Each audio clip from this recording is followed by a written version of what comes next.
Only yesterday I was a sad sack, mourning the decapitation of the Ron Paul revolution. Then it hit me. Ron Paul didn't abandon us. He created millions of smaller Ron Pauls. Certainly there's enough of us to be a force of our own. Sure, we could dissolve back to our original parties, work through the proper channels, and hope someone allows us to squeak someday. But to dissolve into the existing parties is to dissolve the movement. The only way to continue the movement without Ron Paul is to start our own party based on his message. Call it the Constitutional Party.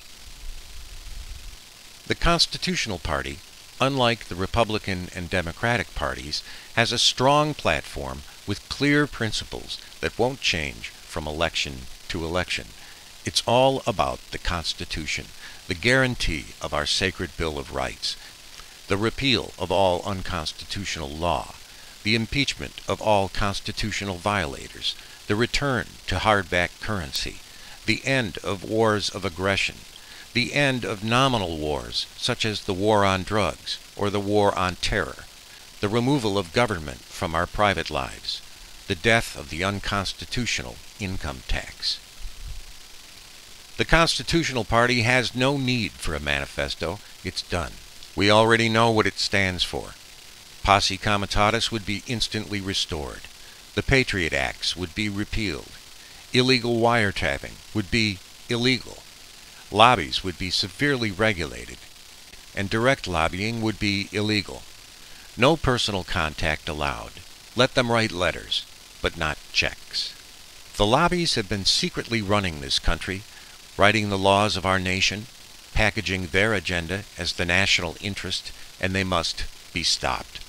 They'll scream about the First Amendment, but it's just one of the many laws the lobbyists have sought to overturn. As to Congress, it's time for the Congress to know who they're working for. Time for each member to make a full financial disclosure once a year to be sure they're not on the take. Give them a raise instead, but we should be quicker to send them to jail when they violate the lobbying laws, which the Constitutional Party will have to write.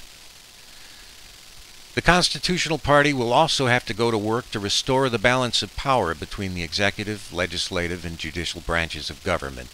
Presidential power, in particular, needs to be pulled back, and war powers curtailed. This is not a spoiler third party. The Constitutional Party is an essential movement if this country is to save itself from itself.